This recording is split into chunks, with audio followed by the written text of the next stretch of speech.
Yeah, so we watched Underworld for Halloween. Getting back. Yeah, I was going to say, getting back to Halloween, right? We watched Underworld.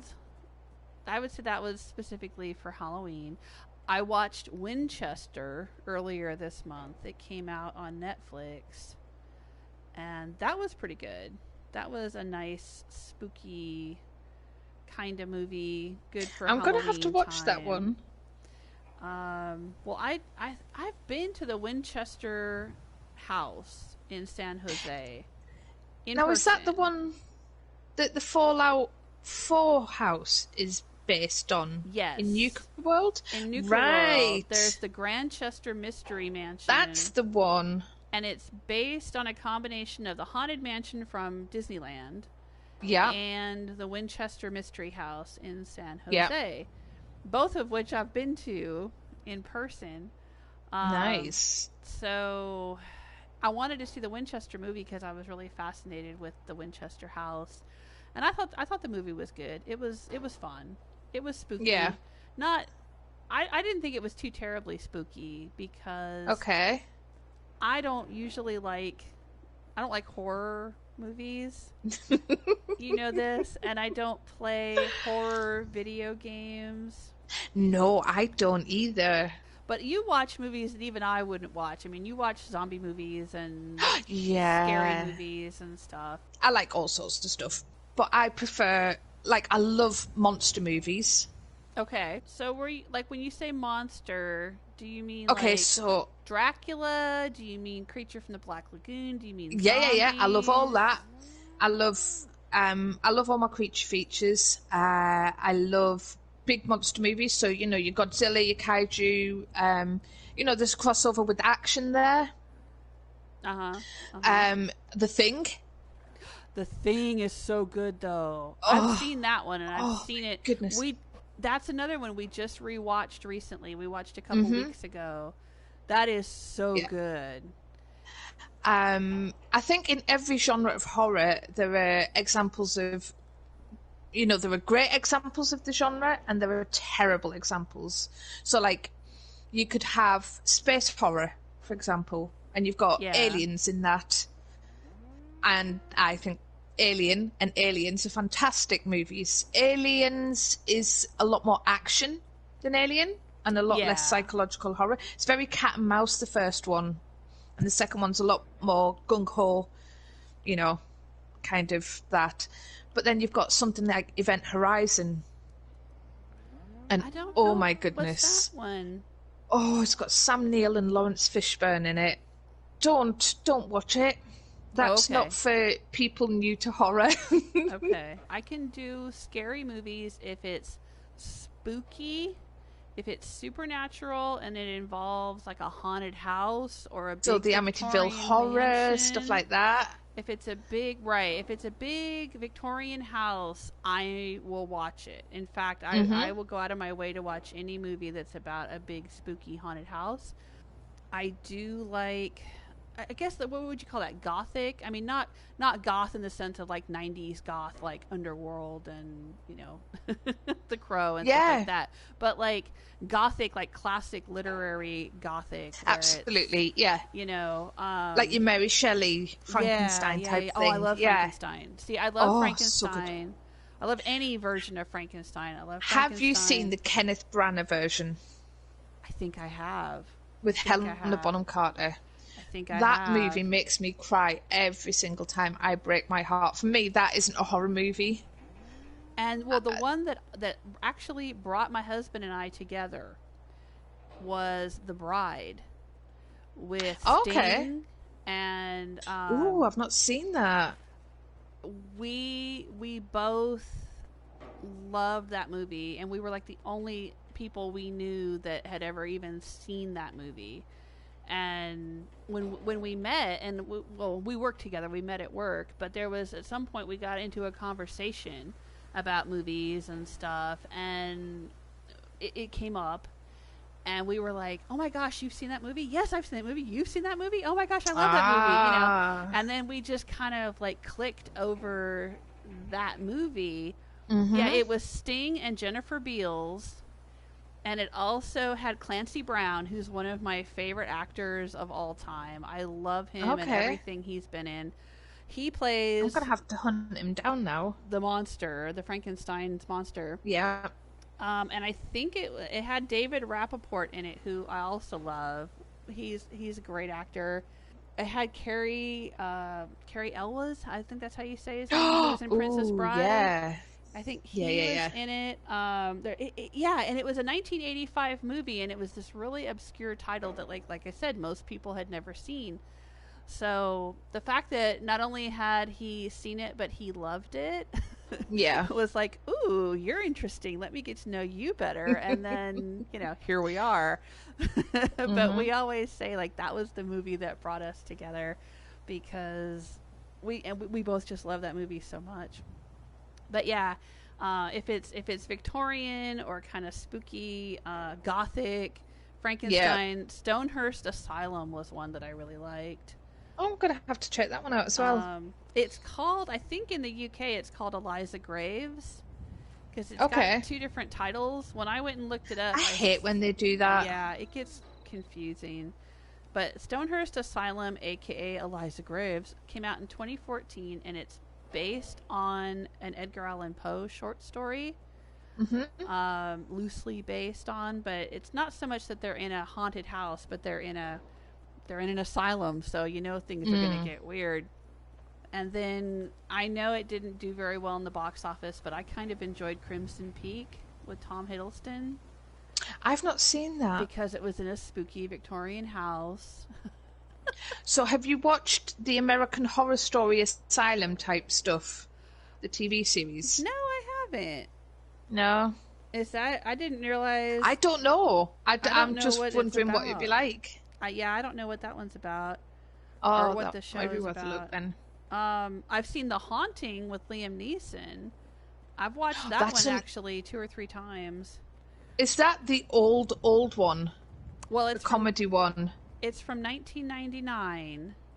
Oh no, it's not the same one. Yeah, no. I don't think it's not a comedy. It's definitely a horror, like spooky, haunted Victorian house. I mean, it's stupid. I will say this. All right, it's stupid. I admit it. The acting is bad. The dialogue is bad. The premise is based on an older movie. There is an older, like I think House on Haunted Hill or Haunting of Hill House or something like that. Yeah. It's based on. It's got some actors in it that aren't the greatest. It's really cheesy, but the house itself, the sets are incredible. So, oh wow! Again, I love watching. So the architecture keeps you going. Yeah, I love anything with a cool, spooky house in it. That's what I will watch. So have you seen the Haunting of Hill House TV series on Netflix yet? Then no, it has a. You have to watch that. I didn't. Oh my know goodness, that. it's amazing. It is amazing, and there's a second series coming out at some point. Oh my gosh! Okay. Last year we watched it on my Discord. What would happen was we'd all set up our Netflix and we'd hook up to the Discord chat channel and we'd all press play at the same time, and if someone had to go to the toilet or get a drink or something, we'd all pause. But yeah, we were watching it simultaneously, and it was like, oh my goodness, sometimes someone, because streaming something, someone would be a little bit ahead and you'd hear them gasp and you'd be like, what? And then you'd be like, oh my goodness, that. And wow. Yeah, that was so much fun. We should do something like that at some point. Yeah. Where we all watch a movie or something like that together. It's maybe a TV series, just the one episode. See how we like it. Haunting of Bly Manor. I haven't started watching that. That's another one I want to watch too. Yes. I was going to be watching that with friends on Discord, but they couldn't wait. They were too into it, and I'm like, I've not been able to spare the time. I've been so busy dealing with stuff at home. Yeah. So yeah, I haven't had a chance to watch it. Yeah. But I do want to watch that one. No, see, my problem is I don't like watching scary stuff at night. I can't watch it right before I go to bed, or I just won't sleep. So that's another thing. Yeah. Like when we watched Winchester, I started watching it because I didn't realize how scary it would get. I just thought it was going to be about the house and the lady that lived in it, and I didn't think it was actually going to be scary. I guess I was stupid, but I started watching it before bed, and then it got scary, and I went, oh no, and I turned it off. And I had to wait until the next day, and then when the middle of the afternoon, I watched the rest of it. But then my kids came in, and they were like, "What are you watching?" So I had to rewind it and start from the beginning, and then they watched it with me. But do you do that? See, I've had that with one movie. And that was The Ring, original Japanese version. I watched it years ago. Mark Commode had this Friday Night Horror. He's a movie reviewer in the UK. Yeah. And he had this Friday or Saturday Night Horror thing, or Sunday Night Horror. Anyway, I recorded it. And then, I don't know whether you've ever seen The Ring. But having seen it now, not a great idea. Is that the one with the weird... I mean, I think I've seen clips of it. Is that the one with the weird ghost thing that's got like the long black hair and the white outfit and it walks all weird and it does weird things? Okay.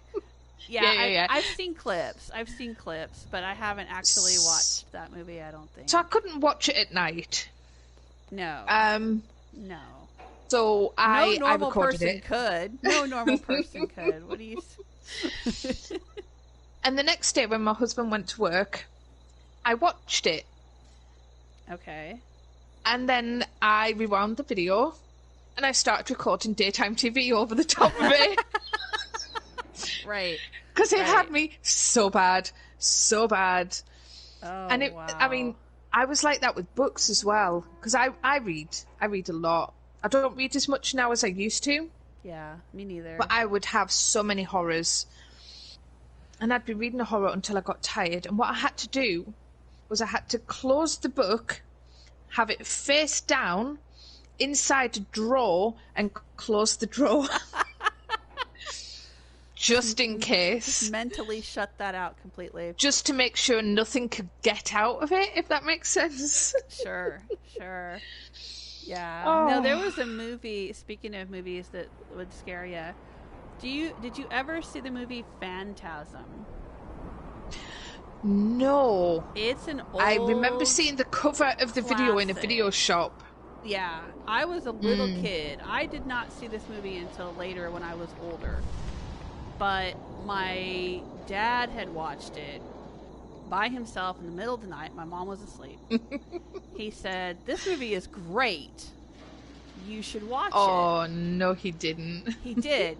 So then he goes off to work. Now, my dad worked nights, and when he came home, he rode a bicycle home. He rode a bike. And my mom would go down and unlock the garage door so he could come home, put his bike away, and then he would close the padlock and, close the garage door, close the padlock, come in the house.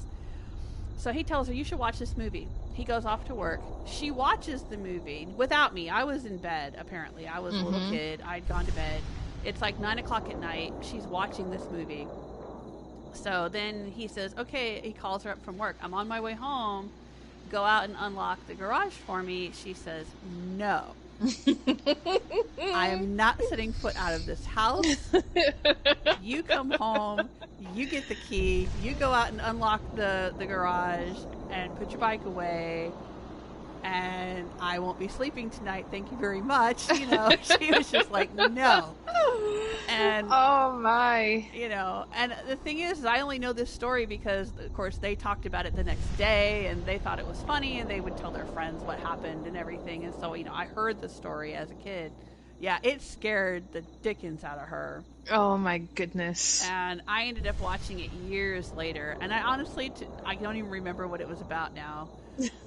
I don't remember how scary it was. I haven't seen that one either.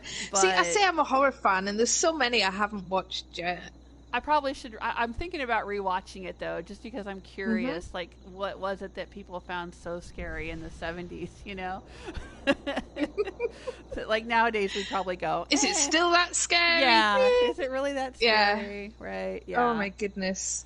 But I mean, the one I've never finished, there's only one movie horror I've never managed to get through to the end of, and that's In the Mouth of Madness. Oh, I don't know that one. That's another Sam Neill one. Oh. And I think it's because it messes with reality, so you don't know what's real and what's not. When you've got an unreliable narrator, I don't like that. Yeah.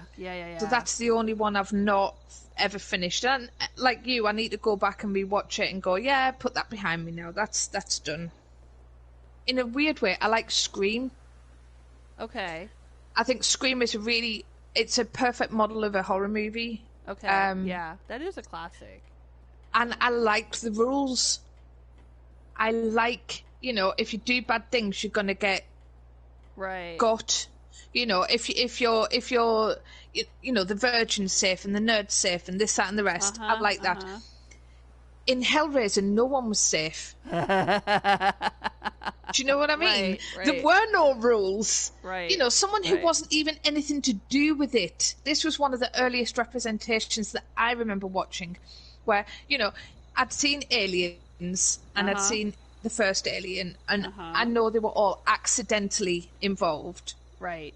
But But it wasn't there their was- fault. Right. But someone was driving the action. The company was pushing that forward. Yeah. So there was a guilty party there. Whereas in Hellraiser, it was nobody's fault. There was no guilty party. Nobody had done anything. It just happened to random people. And I did not like that. I thought that was terribly unfair. It offended my sense of justice, I think. Well, then So you probably that's why I didn't like House of a Thousand Corpses. Wasn't that I haven't the one? seen it. I know I don't usually watch. Yeah. That's the one that was written and directed by Rob Zombie. Ooh. House of a Thousand Well, I'll have Corpses. to give it a crack then. And then he did a sequel. It's weird because I don't usually like those kind of movies, but I guess because it was just so over the top weird and random, and that it was actually kind of a dark comedy and not as much of a horror. Like, if it's a comedy horror movie, I don't mind. Like, I loved Shaun of the Dead. Shaun of the Dead Oh, was that is awesome. amazing. Yeah. Yeah. And, so if it's something that's like a comedy horror thing, I'm okay with that. Yes. It's there's some levity. It's not all. Yeah. It's The Devil's when it is- Rejects. The sequel to House of a Thousand Corpses was The Devil's Rejects. And I Okay. actually liked The Devil's Rejects. I thought that movie was pretty darn good at the time. I don't remember much about it now, but it's 15 years ago. But I thought it was just so over the top, silly in its horror that it was hard for me to take it seriously and get scared by it. Yeah. Like, when something is just ridiculously silly, over the top horror. When you can when you can laugh at it, it doesn't hold that fear over you. Yeah, I was okay with those movies. Yeah. And I think sometimes having read a book of the story first, Sure. when you kind of know what's coming, and with a book you can read it at your own pace, you can put it down, you can close it, you can put it away, you can come back to it when you're ready. Right. You can't do that with a movie. Right. Well, you can, kind of. You can stop it and walk away. You can't when you're watching it with friends. Oh, that's true. That's true. And you've got that whole, Yeah. So, because of the books, I read a lot of Stephen King. I read Carrie when I was 11. And I went on from there. And my favourite Stephen King book of all time ever is The Stand. And I'm really looking forward to the new mini-series coming out. Yeah. Is it a mini-series or a movie? I think it's a series, isn't it? I had friends who were big Stephen King fans. I don't think I ever read any of his books except one that was set in medieval times, I think. Or okay. I've not something. I don't remember, but I just read the one, and I wasn't a big fan of his writing style, so I didn't. I think I tried reading some others, but just I couldn't get into them. Now, I don't think I've ever seen it. The original with Tim Curry? Yeah, none of that. No, it's very cheesy. No clowns. No. I enjoyed Misery. Did you read Children of the Corn? Yes. Yeah. Oh, that one was pretty creepy too. In fact, I think, is there a new one? Not new one, it's been out for a little while, but In the Long Grass on Netflix. Is that not based on a Stephen King story? Oh, Creepshow. Creepshow is 5 short stories. I preferred his short stories to most of his big stories. Yeah. I would agree with you there. Like the Tommyknockers, I found absolutely atrocious as a story. And as a TV show, as a movie, and I love Jimmy Smits, and I did not enjoy that at all. And Cat's Eye. See, Cat's Eye was another one that was an anthology. It's a I movie love length, the anthologies, but it was like a whole bunch of little shorts. In one, yeah, I do too. So yeah, I'd have to say my favorites are those. Langoliers. Langoliers, yeah. That was that. And there are lots of movies now that are based on planes where people disappear, you know, and it's like he's, to my knowledge, he sparked that genre of storytelling off where people would wake up being on a long haul flight or whatever and find that there were people missing on the plane. Oh, spooky. And I found that an amazing story. The TV adaptation, not so much. Well, the classic spooky television is Twilight Zone. That was we didn't get that over here. You didn't get that one? Not really, not until much later. My gosh, I grew up on Twilight Zone. What we get is the Captain Kirk. Oh, yeah, William Shatner. Yeah, we get the Bill Shatner one on the plane. Yes. We get that one a lot, and a lot of parodies about that, yeah. Well, no, over here, I grew up watching Twilight Zone reruns because they would run like every Thanksgiving and every Halloween and every, I don't know what it was, Labor Day or something. There were these Twilight Zone marathons, and there were TV channels that would just run 24 hours of Twilight Zone episodes. And every year.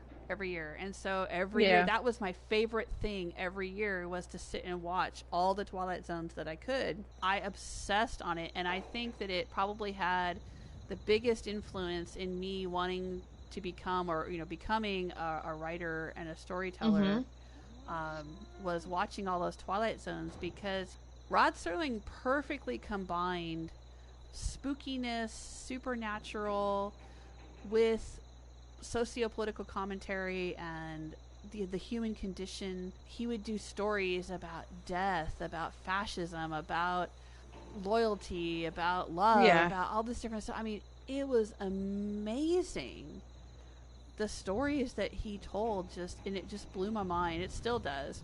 Yeah, that is absolutely my all-time favorite, and most of them were supernatural or spooky or scary or something. There was always these little twists and strange things in those episodes. But he did do one episode that took place at Christmas time, and it's my absolute number one favorite thing to watch at Christmas time every year. I will watch that Twilight Zone episode. Yeah. So I'll have to have a look for that. They are I've got lots of stuff to look out for now.